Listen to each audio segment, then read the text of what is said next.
तो दोस्तों, एक क्लासेस में आपका स्वागत है। एनसीईआरटी पॉलिटी के सीरीज़ में आज हम क्लास 6 का चैप्टर 4 करेंगे, जो है पंचायती राज। इस सीरीज़ में हम एनसीईआरटी को इस तरह से पढ़ रहे हैं कि हमें कोई नोट्स ना बनाने पड़े और इन्हीं वीडियो से हमारा रिवीजन भी हो सके। यदि आपने लास्ट लेक्चर नहीं देखा है जिसमें हमने सरकार के बारे में डिस्कस किया था, तो लिंक जो है डिस्क्रिप्शन में दिया है, उसको देख लीजिए। यदि आप चैनल में नए हैं तो चैनल को सब्सक्राइब करिए, नोटिफिकेशन बेल को प्रेस कर दें ताकि मेरे अपलोड्स आपको सबसे पहले मिल सके। अभी समझते हैं कि इस चैप्टर में जो हमारा आज है पंचायती राज, इसमें हम लोग समझेंगे क्या। तो इसमें सबसे पहले हम लोग समझेंगे ग्राम सभा क्या होती है, ठीक है। दूसरा, उसके बाद हम लोग ये समझेंगे पंचायत का गठन कैसे होता है, उसके काम क्या हैं, ठीक है। और पंचायत के स्तर कौन कौन से होते हैं। बेसिकली ये एक फैमिलाइजेशन चैप्टर है, इसमें हम लोग पंचायती राज के बारे में समझेंगे। तो सबसे पहले ये देखते हैं कि ग्राम सभा क्या होती है। एक स्टोरी है इसमें, वो अपने काम की नहीं है, फिलहाल इसमें मेन चीज़ जो है हमें समझने के लिए उसको हम निकाल लेते हैं। तो ग्राम सभा में क्या होता है कि एक पंचायत क्षेत्र, जैसे मान लेते हैं ये हमारा डिस्ट्रिक्ट एरिया है, तो इस डिस्ट्रिक्ट में अलग अलग ब्लॉक्स होंगे, ठीक है। ये ब्लॉक है मान लो, ठीक है, 1 2 3 4 5 ऐसे करके ब्लॉक्स हैं। हर एक ब्लॉक में ये जो है ये ब्लॉक है BLOC के, ठीक। इस ब्लॉक में बहुत सारे पंचायत होते हैं, ठीक है, ठीक। तो उसका एक सबसे छोटा लेवल है पंचायत। इस पंचायत में भी एक या एक से अधिक गांव जो है हो सकते हैं। ये डिपेंड करता है उस गांव की पॉपुलेशन कितनी है, ठीक है, उसके हिसाब से पंचायतों का क्षेत्र तय किया जाता है, ठीक है। इसमें सारे जो वयस्क होते हैं, जो इनकी 18+ ईयर्स होती है एज, वो सभी इसमें भागीदार होते हैं, इस सबके वो मेंबर होते हैं। बस इसमें एक शर्त ये है कि वो लोग वहाँ की जो मतदाता सूची है उसमें सदस्य हों, उनका नाम उसमें होना चाहिए और उनको वोट देने का अधिकार प्राप्त हो। जैसे कुछ लोगों को नहीं होता, जैसे मान लो कोई क्राइम कर लिया और जेल में है तो उसको वोट देने का राइट नहीं है, ठीक है। तो इस तरह से, और जो हमारे राज्य हैं, हर एक राज्य में जो पंचायत का जो गठन होता है उसके लिए नियम जो तय करने का अधिकार जो है राज्य की विधानसभा को हमारा संविधान देता है, ठीक है। तो राज्य की जो विधानसभा है, राज्य विधानसभा, वो उसमें परिवर्तन कर सकती है, ठीक, कि उसका कैसे नियम बनाना है, पंचायत समिति रखना है या पंचायत रखना है कि क्या करना है, उसको थोड़ा चेंज कर सकते हैं, वो राज्य ही तय करेगा। अभी समझते हैं कि ग्राम पंचायत का गठन कैसे होता है। तो एक पंचायत जो है, जैसे मान लो पंचायत है, ये कई वार्डों में बटी होती है, ठीक है। जैसे मान लो 1 2 3 4 5, ठीक है, 6 ऐसे करके वार्ड बने। तो हर एक वार्ड के जो लोग हैं, ये मान लो इस वार्ड के जो लोग हैं, इसके लिए एक आदमी को चुनाव करेंगे, ठीक। इसके लिए एक आदमी चुनाव करेंगे, यहाँ से एक आदमी का चुनाव होगा, यहाँ से एक आदमी का चुनाव होगा, यहाँ से एक आदमी का चुनाव होगा, यहाँ से एक आदमी का चुनाव होगा, ठीक है। तो ये सारे जो हैं ये कहलाएंगे वार्ड मेंबर, ठीक है, वार्ड मेंबर, या फिर इनको कहेंगे पंच, ठीक। और यहाँ के जो सारे लोग हैं, ये जब सारे लोग मिल के एक आदमी का चुनाव करते हैं, जिसको बोलते हैं सरपंच, ठीक, या फिर कहते हैं प्रधान। एक गांव का प्रधान है जो उस सारे पंचायत क्षेत्र के सभी लोग उसका चुनाव करते हैं। बाकी वार्ड, अब ये सरपंच और ये जो 5 लोग जो चुने गए हैं हर एक वार्ड से, इनको सबको मिलाकर बनती है पंचायत, ठीक है। तो पंचायत में केवल प्रधान नहीं होता, प्रधान के साथ पंच भी होते हैं, ठीक है, या वार्ड मेंबर भी होते हैं जिनसे पंचायत बनती है। अब कितने साल का गठन होता है? 5 साल के लिए गठन होता है, ठीक है। अब ग्राम पंचायत का एक सचिव होता है। आप सब ने पंचायत वेब सीरीज़ देखी होगी, उसमें सचिव जी जो थे वो ग्राम पंचायत के सचिव ही थे, ठीक है। अब ग्राम पंचायत का जो सचिव होता है ये सरकार नियुक्त करती है, उसका कोई चुनाव नहीं होता। तो इनका बेसिकली काम क्या होता है कि पंचायत को कब बुलाया गया, ग्राम सभा कब बैठाई गई, ठीक है, बैठक कब हुई, इसमें क्या निर्णय हुए और क्या क्या अगली पंचायत के लिए सुनवाई होनी है, उसका सब जो भी निर्णय है उसका रिकॉर्ड, डेटा, सब चीज़ें रखी जाती हैं, ठीक। अब जिस तरह से हमारी जो विधानसभा होती है, विधानसभा में पक्ष विपक्ष जो लोग हैं एक दूसरे, जैसे मान लो कि योगी जी की सरकार है तो योगी जी की सरकार जो भी निर्णय लेगी उस पर सवाल उठाने के लिए जो विपक्ष है वो उनसे पूछेगा कि भाई आपने ये डिसीजन लिया तो क्यों लिया, क्या उसके रीज़न है, क्या उसके आधार हैं। तो यहाँ पर क्या होता है कि सरपंच या पंचायत कोई भी निर्णय लेती है तो ग्राम सभा का ये पूरा हक होता है कि वो उसके बारे में पूछे, उनसे जवाब तलब करे और उनको गांव के सभी लोगों जो वयस्क लोग हैं उनके प्रति जवाबदेह बनाए ताकि वो निष्पक्ष होकर काम कर सके। ठीक है।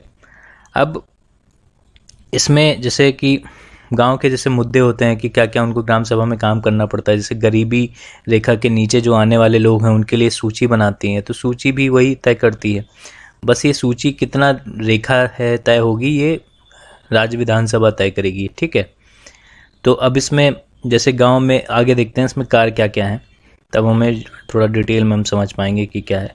अब देखो, गांव पंचायत जो है, ग्राम पंचायत पूरे गांव के हित में निष्पक्ष फैसला करे। इसमें ग्राम सभा की महत्वपूर्ण भूमिका है। तो ग्राम सभा जो है महत्वपूर्ण भूमिका कैसे निभाएगी? ठीक है, क्योंकि वो उनसे सवाल जवाब करेगी ताकि वो मनमाने ढंग से अपना काम ना कर पाएँ। और पैसों का जो दुरुपयोग है, मान लो कि वो अपना ही घर बनवा रहे हैं, ठीक है, उनको जो पंचायत भवन वगैरह निर्माण कराना था उसमें ठीक से काम नहीं हो रहा है। ठीक, जो सार्वजनिक तालाब है उसमें ठीक से काम नहीं हो रहा है। तो उन सब चीज़ों में जो काम होना है वो ठीक तरह से हो पाए, इसके लिए निगरानी सब ये ग्राम पंचायत के लोग करते हैं। और ग्राम पंचायत को कोई भी योजना लागू करने से पहले ग्राम सभा की बैठक बैठानी होती है। उनको ये बताना होता है कि हम क्या करने जा रहे हैं, सड़क बनवा रहे हैं या कोई कुआं खुदवा रहे हैं या कुछ ऐसा करवा रहे हैं, तो हमें बताना पड़ेगा, ग्राम सभा से परमिशन लेनी पड़ेगी, उनके बीच में ये डिस्कस करना होगा। ठीक है, उनसे सजेशन लेने पड़ेंगे। ठीक है, और निर्णय को सहमति से चीज़ें आगे बढ़ती हैं। ठीक है, तो ग्राम सभा ये चुने हुए प्रतिनिधियों पर, अब देखो यहाँ पे ये चीज़ें मेंशन की जो मैंने बताया कि जिम्मेदार और जवाबदेह बनाने के लिए महत्वपूर्ण भूमिका निभाती है। तो ग्राम सभा ही निभाएगी क्योंकि वो बताएगी कि क्या क्या कमियां हैं, क्या क्या चीज़ें होनी चाहिए। ठीक है। अब इसमें जैसे मान लो कि कोई एक केस है, इसमें केस स्टडी टाइप का, तो उसमें यह है कि जो सरपंच है, मतलब प्रधान के जो पंचायत है, उन्होंने क्या किया कि एक ऐसे इंसान का नाम शामिल किया जिसके पास बहुत पैसा है, उसको गरीबी रेखा से नीचे में शामिल कर दिया। एक इंसान जिसको शामिल होना चाहिए था उसका नाम शामिल नहीं है। तो उसमें ग्राम सभा के लोगों ने उस पर क्वेश्चन उठाया और उसको शामिल करने के लिए कहा और उनसे जवाब पूछा कि भाई आपने ऐसा क्यों किया।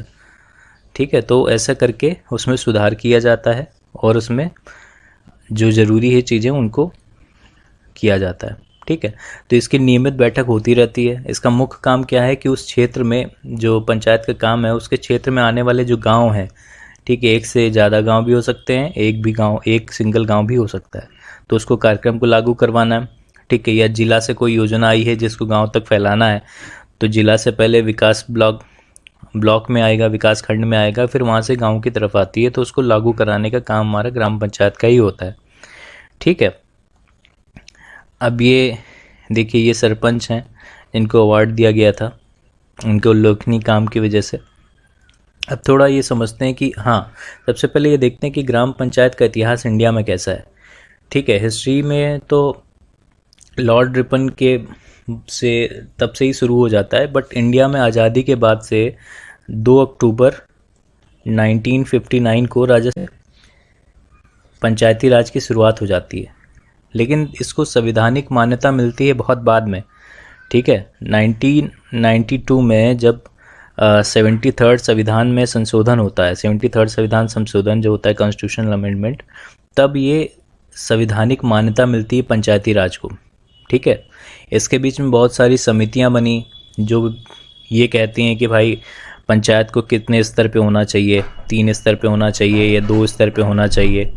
ठीक है, ये सब समितियों ने डिसाइड किया और वर्तमान में जो है 3 स्तर बनाए जाते हैं पंचायत के। ठीक है, इसी में पंचायत के जो 11वीं अनुसूची जोड़ी गई संविधान में, इस अनुसूची में जो ड्यूटीज़ जोड़ी गई पंचायत की, उसमें 29 विषय हैं, 29 विषय हैं। ठीक है, उनको शामिल किया गया। अब ये जो शक्तियाँ दी गई हैं ग्राम पंचायत को, ये राज्य विधानसभा उसमें परिवर्तन कर सकता है। ठीक है, उसको कर लगाने का अधिकार दे सकता है।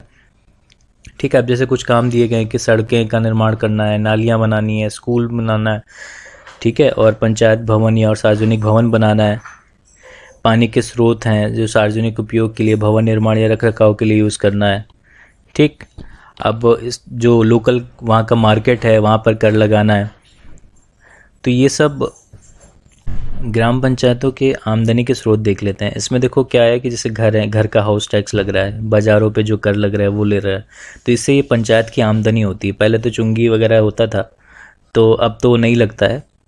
अब ये सरकारी योजनाओं में जैसे मान लो जनपद से या जिला पंचायत से कुछ राशि नीचे मिलेगी ग्राम पंचायत को। जैसे अभी जो 15 फाइनेंशियल कमीशन है उसने ये बोला था कि ग्राम पंचायतों के लिए एक अलग से धन आवंटित किया जाएगा ताकि उनकी योजनाओं को सही से क्रियान्वित किया जाए। ठीक है, तो अब जैसे मान लो कोई समुदाय के लिए दान दिया गया है, गांव के लोगों ने ही मिलकर दान दिया है कि वहाँ पे रोड बनवाई जाए या कुछ ऐसा किया जाए, तो वो भी उनकी आमदनी में ही आता है।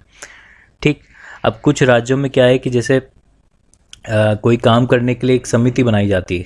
ठीक है, तो पंचायतों में भी समिति बनाई गई। तो समिति बनाने का पर्पज़ ये होता है कि कुछ जो काम हो रहा है वो सही से किया जा रहा है या नहीं किया जा रहा है, तो उस पर नज़र रखने के लिए होती है। ठीक है, तो जैसे निर्माण समिति बनाई गई, सामुदायिक केंद्र बनाना है, ठीक है, एक गांव में, तो उसमें निर्माण समिति बनाई गई। इसमें क्या हुआ कि कुछ लोग जो हैं ग्राम सभा से रखे गए और कुछ लोग पंचायत के। तो पंचायत वाले जो काम करा रहे हैं उन पे नज़र रखेगी ग्राम सभा, कुछ उसमें कमी कर रहे हैं तो ग्राम सभा के लोग उस पर क्वेश्चन मार्क उठा सकते हैं कि इसको इम्प्रूव किया जाए। ठीक है, तो इस तरह से चीज़ें चलती हैं पंचायत में। अब पंचायत के जो 3 स्तर होते हैं, एक होता है जिले स्तर पे, दूसरा होता है ब्लॉक लेवल पे, ठीक है, और तीसरा होता है पंचायत पे। ठीक है, तो यहाँ पर मैंने थोड़ा सा मैप बनाया हुआ है, थोड़ा देखते हैं इसको। देखो, पंचायती राज व्यवस्था एक ऐसी प्रक्रिया है। अब इसमें बेसिकली क्या है कि लोकतंत्र जो है उसको लोकल लेवल पे लेके लाने के लिए, जिससे कि लोगों की भागीदारी हो, तो पंचायती राज व्यवस्था को शामिल किया गया था। बेसिकली क्या है कि जैसे लोकतंत्र में कहा गया है कि लोगों द्वारा लोगों के लिए नहीं, मतलब लोगों के द्वारा लोगों के लिए जो शासन होता है उसको ही लोकतंत्र कहते हैं। तो पंचायती राज में वो चीज़ें बिल्कुल सामने साक्ष्य में प्रत्यक्ष रूप से दिखाई देती हैं कि लोग अपने अधिकारों के लिए या अपने कार्यों को खुद करने के लिए अपने ही से लोगों को चुन रहे हैं और उनसे ही जवाबदेही की मांग करते हैं कि भाई आपने जो वादा किया था उसको सही से पूरा करिए। ठीक है, तो पहला स्तर जैसे ग्राम पंचायत है, ठीक है, ग्राम सभा के प्रति जवाबदेही पहला स्तर हो गया।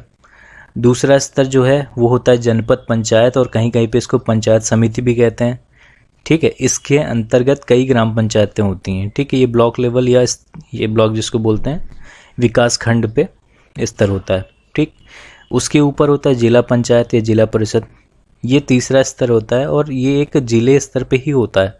ठीक है, अब मान लो कि जैसे यहाँ पे मैंने बनाया है कि जिला स्तर ये जिला पंचायत, ठीक है, यहाँ से फिर ये जनपद पंचायत और फिर पंचायत समिति, ये दोनों एक ही हैं। ठीक है, कहीं कुछ राज्यों में इसको जनपद पंचायत कहते हैं, कुछ राज्यों में इसको पंचायत समिति कहते हैं। तो इनके अंदर बहुत सारी ग्राम पंचायतें होती हैं। ठीक है, तो जैसे कोई फंड का आवंटन होता है तो ऊपर से नीचे तरफ होता है। ठीक है, तो जिला परिषद से पंचायत समिति जाएगा, पंचायत समिति से नीचे गांव की तरफ जाएगा। ठीक, तो इस तरह से पंचायतों का काम होता है। अब देखिए यहाँ पे मेंशन किया गया है कि संविधान में जो निर्देश हैं उनके आधार पे ये है कि हर राज्य ने पंचायत से जुड़े कानूनों बनाए हैं, और इसीलिए क्या है कि हर राज्य में कुछ अलग अलग कानून भी हो सकते हैं, वहाँ की सुविधा के अनुसार उसमें थोड़ी बहुत चीज़ें बदली गई हैं। ठीक है, हर राज्य में जो पंचायत हैं उसमें थोड़ा थोड़ा बहुत अंतर है। ठीक, तो इस प्रकार ये चैप्टर ख़त्म होता है, और अगर आपको ये क्लास पसंद आई हो तो please like, share and subscribe करें। धन्यवाद।